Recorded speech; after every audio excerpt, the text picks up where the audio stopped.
Hello friends, welcome again on my channel. दोस्तों, आज मैं लेकर आया हूं आपके लिए जावा का एक और नया वीडियो और आज के वीडियो में हम डिस्कस करेंगे एब्स्ट्रैक्ट क्लासेस के बारे में।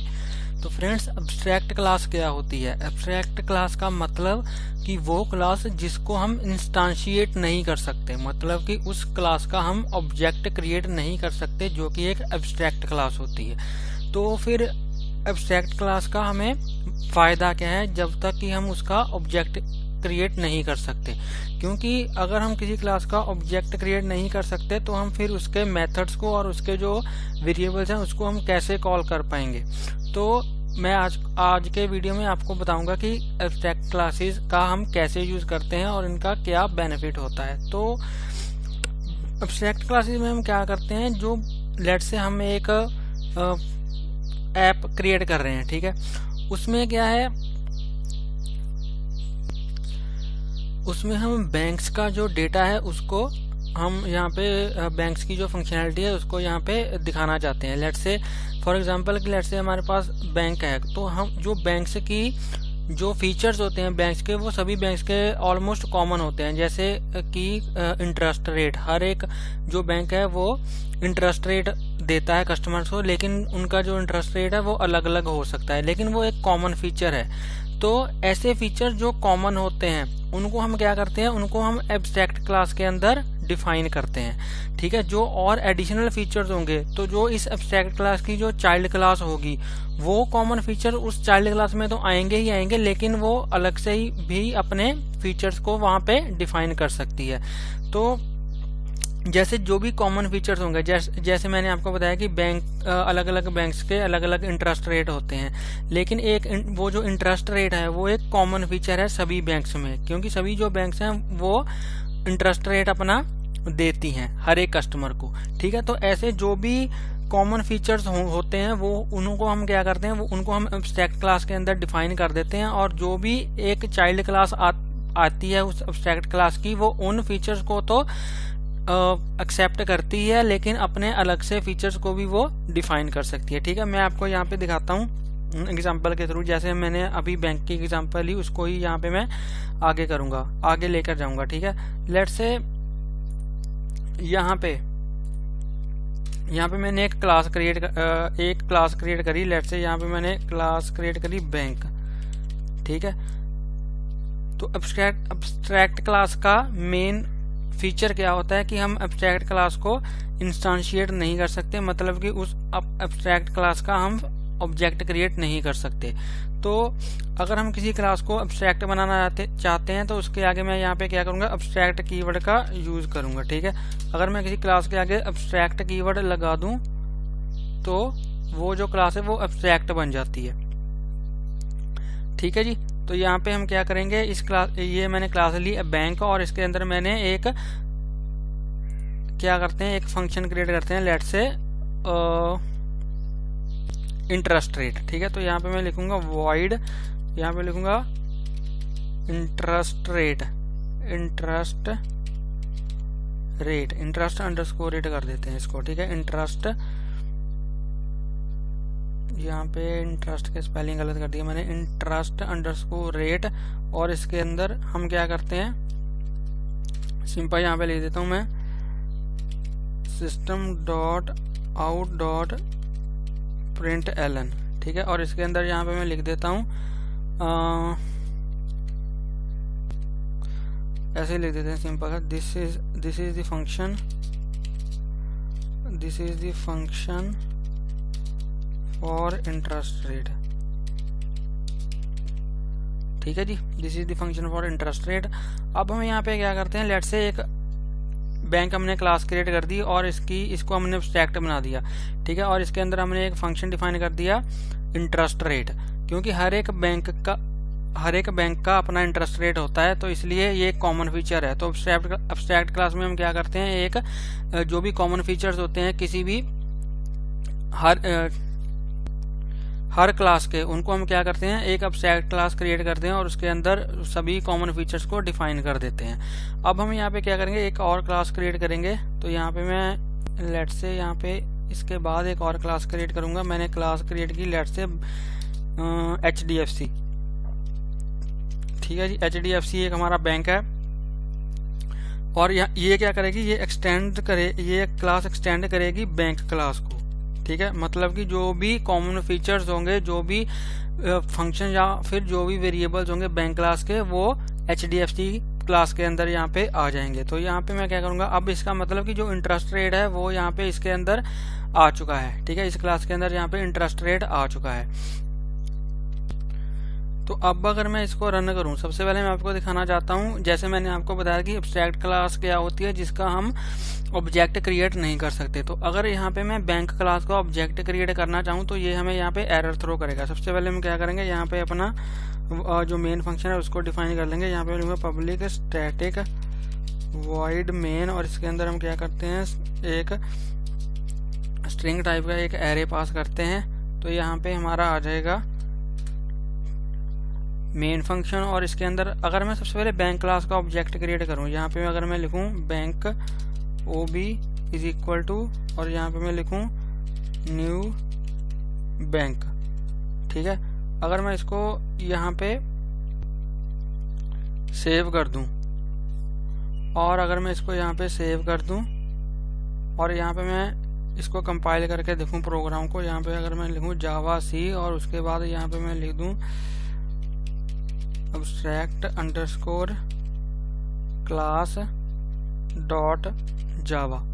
अगर मैं इसको कंपाइल करूं तो देखते हैं कि हमें ये एरर थ्रो करता है या नहीं, या फिर हमारा जो वो प्रोग्राम है वो कंपाइल हो जाता है। देखते हैं कि हमें क्या यहाँ पे आउटपुट मिलती है। तो ये देखिए, इसने हमें यहाँ पे एक एरर थ्रो कर दिया, bank is abstract can not be instantiated. तो ये बोल रहा है कि बैंक एक एब्स्ट्रैक्ट क्लास है, आप इसको इंस्टांशिएटेड नहीं कर सकते, मतलब कि उसका जो ऑब्जेक्ट है वो आप क्रिएट नहीं कर सकते। अगर यहीं पे मैं HDFC का यहाँ पे ऑब्जेक्ट क्रिएट करूँ तो ये हमारा यहाँ पे क्रिएट हो जाएगा, ठीक है। यहाँ पे भी मैं HDFC कर देता हूँ, यहाँ पे मैं लिख दूंगा HDFC। अगर मैं इसको यहाँ पे सेव करूँ, इसको सेव करके यहाँ पे रन करूँ, कंपाइल करूँ, इसको सेव करके यहाँ पे कंपाइल करूँ, तो यहाँ पे ये हमारा जो प्रोग्राम है वो अब कंपाइल हो जाएगा, क्योंकि HDFC क्या है, बैंक की एक चाइल्ड क्लास है। तो हम इस क्लास का ऑब्जेक्ट क्रिएट कर सकते हैं, क्योंकि ये एक एब्स्ट्रैक्ट क्लास नहीं है, ये एक एब्स्ट्रैक्ट क्लास की चाइल्ड क्लास है, ठीक है जी। तो ये देखिए, यहाँ पे हमारा जो प्रोग्राम है वो यहाँ पे रन हो चुका है। अगर मैं इस ऑब्जेक्ट के थ्रू इस फंक्शन को कॉल करूं, OB dot interest rate function है ना हमारा, इसको अगर मैं यहाँ पे कॉल करूं, इंटरेस्ट अंडरस्कोर रेट, ठीक है, ये हमारा आ गया। अगर मैं इसको रन करूं तो ये हमारा यहाँ पे रन हो जाएगा। अब मैं यहाँ पे इसको दोबारा से कंपाइल करूंगा, कंपाइल करने के बाद फिर इसको रन करूंगा, तो हमारा जो ये फंक्शन है वो यहाँ पे रन हो जाएगा। देखते हैं कि हमारा प्रोग्राम रन होता है या नहीं। ये देखिए, हमारा प्रोग्राम यहाँ पे कंपाइल तो हो चुका है। अगर मैं इसको रन करूँ, रन करने के लिए यहाँ से डॉट जावा हटा देता हूँ और यहाँ से C हटा देता हूँ। इसको अगर मैं करूँ रन, तो अब हमारी आउटपुट यहाँ पे आ चुका है। ये देखिए, this is the function for interest rate, ठीक है जी। तो बेसिकली ऑब्जेक्ट क्लास क्या होती है, मैंने आपको बता दिया कि जो भी कॉमन फंक्शंस होते हैं या फिर जो कॉमन फीचर्स होते हैं सारी क्लासेस के, उनको हम एक क्लास के अंदर डिफाइन कर देते हैं, और जो बाकी की क्लासेस होती हैं वो इस क्लास को इनहेरिट करती हैं, और उसके जो कॉमन फीचर्स हैं उनको ये यूज करती हैं, ठीक है। लेकिन हम जो हमारी चाइल्ड क्लासेस है, इनके अपने फीचर्स को भी हम यहाँ पे डिफाइन कर सकते हैं, ठीक है। तो एब्स्ट्रैक्ट क्लास का बेसिक मोटिव ये है कि जो भी कॉमन चीजें होंगी उनको हम एक क्लास के अंदर डिफाइन कर देंगे, ठीक है। और जो उसकी चाइल्ड क्लासेस होंगी उनके जो अपने फीचर्स होंगे वो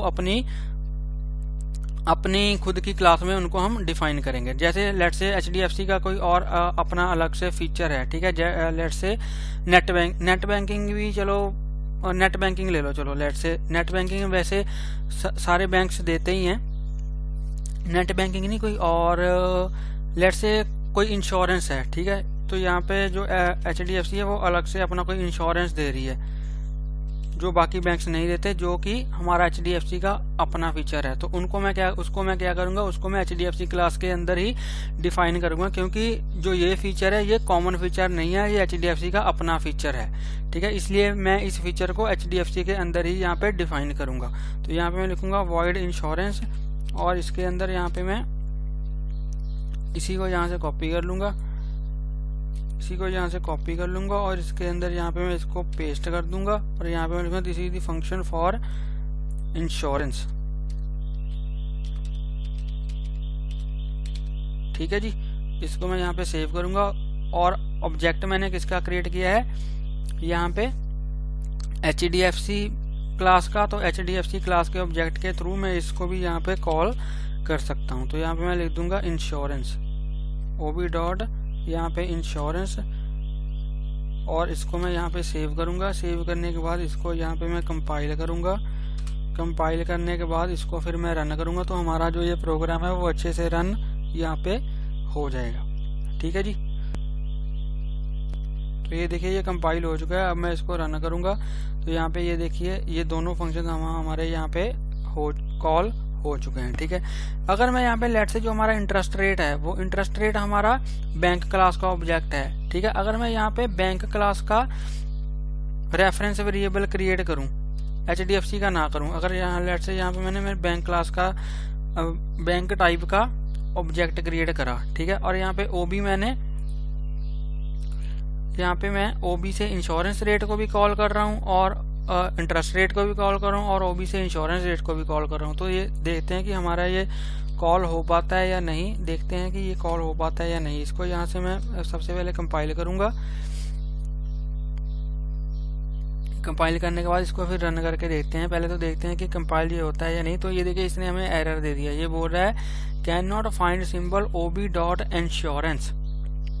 तो यहाँ पे इसका मतलब क्या है, इसका मतलब क्या है कि हमने यहाँ पे रेफरेंस वेरिएबल क्रिएट किया बैंक क्लास का। ठीक है, तो अगर मैंने बैंक क्लास का रेफरेंस वेरिएबल यहाँ पे क्रिएट करा है, तो मैं सिर्फ बैंक क्लास के ऑब्जेक्ट्स को यहाँ पे कॉल कर सकता हूँ, HDFC क्लास के मेथड्स को यहाँ पे कॉल नहीं कर सकता। अगर मैं HDFC के मेथड्स को कॉल करना चाहूँ तो मुझे HDFC का भी यहाँ पे रेफरेंस वेरिएबल यहाँ पे क्रिएट करना पड़ेगा। इसको मैं कॉपी करूंगा, कॉपी करने के बाद इसको यहाँ पे पेस्ट करूंगा, और यहाँ पे मैं कर दूंगा HDFC, और यहाँ पे मैं कर दूंगा OB1। ठीक है, और यहाँ पे भी मुझे OB1 करना पड़ेगा। अब हमारा जो ये प्रोग्राम है ये एग्जीक्यूट हो जाएगा। सबसे पहले इसको कंपाइल करूंगा, कंपाइल करने के बाद इसको रन करूंगा। तो ये देखिए हमारा जो प्रोग्राम वो कंपाइल हो चुका है। अब मैं इसको रन करूंगा, तो अब हमारी ये आउटपुट ये देखिए यहाँ पे आ चुकी है। ठीक है, तो आई होप आपको एब्स्ट्रैक्ट क्लास का जो आइडिया है वो समझ में आया होगा कि हम क्यों एब्स्ट्रैक्ट क्लास को यूज करते हैं। तो आई होप आपको ये वीडियो अच्छा लगा होगा। अगर आपको ये वीडियो अच्छा लगा हो तो प्लीज़ इस वीडियो को लाइक करें, शेयर करें, और मेरे यूट्यूब चैनल को सब्सक्राइब करें।